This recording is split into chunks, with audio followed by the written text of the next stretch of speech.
মধ্যপ্রাচ্য সহ বিশ্বের বিভিন্ন দেশে চলছে অবৈধ অভিবাসন বিরোধী অভিযান।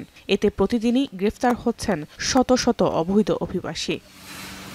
আকামা বা কাজের অনুমতিপত্র না থাকায় কাতারেও প্রবাসীদের বিরুদ্ধে কঠোর অবস্থানে দেশটির সরকার। প্রতিদিনই রাজধানী দোহা সহ বিভিন্ন সিটি শহরে চালানো হচ্ছে অভিযান। আকামার মেয়াদ না থাকায় গ্রেপ্তার হয়েছেন অনেক বাংলাদেশীয়।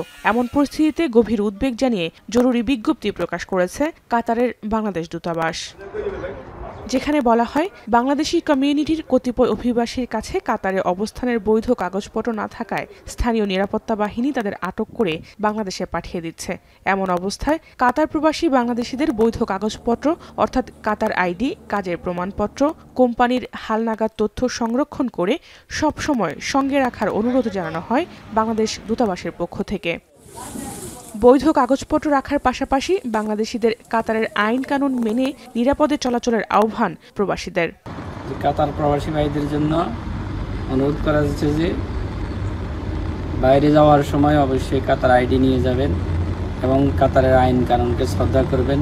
আর যারা বাইরে কাজ করতেছেন, এক কোম্পানির লোক অন্য কোম্পানিতে কাজ করতেছেন, তারা তাদের কাজের ক্ষেত্রে কর্মস্থলের এবং ওনাদের এগ্রিমেন্ট পেপারগুলো চেক করবেন এবং যাদের এগ্রিমেন্ট পেপারের মেয়াদ শেষ হয়ে গেছে দ্রুত এগ্রিমেন্ট পেপার পুনরায় নবায়ন করার জন্য বিশেষভাবে অনুরোধ করা যাচ্ছে। দূতাবাসের তথ্য মতে বিভিন্ন পেশায় 4 লাখের বেশি বাংলাদেশি কাতারে কর্মরত আছেন। তবে এদের মধ্যে ঠিক কত সংখ্যক প্রবাসী বাংলাদেশি অবৈধ তার সঠিক তথ্য নেই দূতাবাসের কাছে। কাতার এখন বিশ্বের সর্বাধুনিক প্রযুক্তিতে প্রস্তুতকৃত Arik silver wash detergent powder 500 গ্রাম মাত্র 70 টাকা। রিমার্ক।